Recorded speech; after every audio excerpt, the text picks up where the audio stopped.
आपने हाथ में होर्डिंग लिया हुआ है, तानाशाही बंद करो, युवाओं का दर्द सुनो, क्या वजह है चंद्रशेखर? देखिए, मैं जिस दिन से सत्र चला है कोशिश कर रहा हूं कि बेरोजगार युवाओं का दर्द जो है वो पार्लियामेंट में उस पर चर्चा हो। आज भी प्रश्नकाल नहीं चल पाया। ये ऐसा नहीं कि सिर्फ विपक्ष की वजह से नहीं चल पाया, सत्ता में बैठे लोग भी नहीं चाहते कि गवर्नमेंट को सवालों का जवाब देना पड़े। आज आप हालात देख रहे हैं, युवा कई परेशानियों से गुजर रहा है। पहले शिक्षा का बाजारीकरण, जो महंगी शिक्षा हो गई है, 50% जो एजुकेशन सेक्टर है वो प्राइवेट के लगभग हो गया है। तो अमीर के बच्चे तो पढ़ पा रहे हैं, गरीब के बच्चे नहीं पढ़ पा रहे। उसके बाद भर्ती प्रक्रिया में जिस तरह की खामियां हैं वो भी किससे छिपी हुई नहीं है। पहले तो भर्तियां नहीं आती, भर्ती आ भी जाती है तो पेपर लीक हो जाता है। फिर उसमें को भर्ती, एक भर्ती जो शुरू होती है उस 1.5 से 5 साल तक वो भर्ती प्रक्रिया चलती रहती है।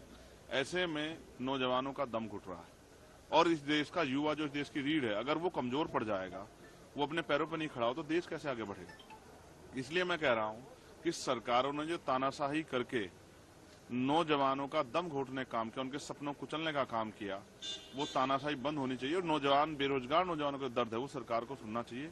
कब मिलेगी नौकरी? 40, 35, 36 साल की उम्र में जाके नौकरी मिल रही है, 32, 34 साल में। जितनी नौकरी का, जितनी दिनों बाद नौकरी मिल रही है उसके बाद वो इतनी जल्दी रिटायर हो जा रहा है।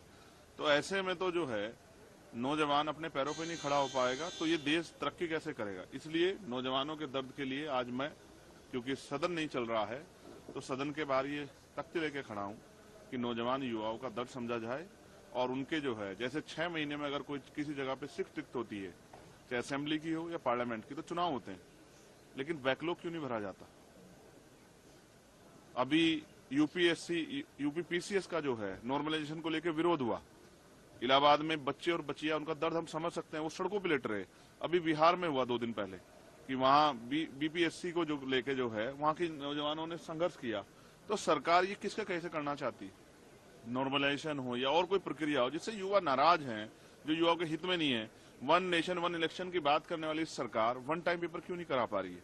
तो इस डबल इंजन की सरकार में जो नौजवानों का दम घुट रहा है, वो जो आत्महत्या कर रहे हैं, इसको लेकर मैं चिंतित हूं। एक युवा होने के नाते मैं उनके दर्द को आपके माध्यम से देश के सामने रखना चाहता हूं, सरकार के सामने रखना चाहता हूं कि सरकार जो उनके दर्द को सुने और उनकी परेशानियां कम करने का काम करे। लेकिन सबसे चिंता का विषय ये है कि इतने दिन हो गए, अभी तक सदन नहीं चल पाया है सुचारू रूप से। आज भी एक बार फिर ऑपोजिशन जो है वो आकर यहाँ पर नारे लगाए, उन्होंने मोदी अडानी भाई भाई इस तरीके के नारे लगे, हर रोज हो रहे।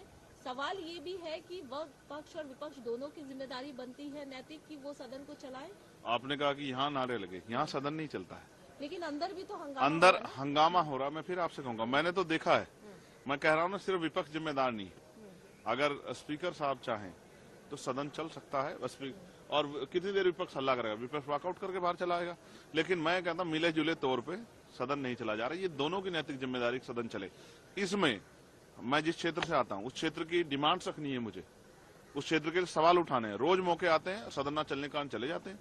नगीना के लोग परेशान है, वहां का नौजवान, वहां के किसान, वहां की महिलाएं। आज जो है, जो फर्स्ट क्वेश्चन था वो मानव और पशु के संघर्ष पे था। मैंने इस पर सप्लीमेंट्री लगाई थी कि मेरे यहाँ गुलदारों से बहुत लोगों की जान गई है। उत्तर प्रदेश में भेड़ियों ने बहुत सारे लोगों की जान ली है।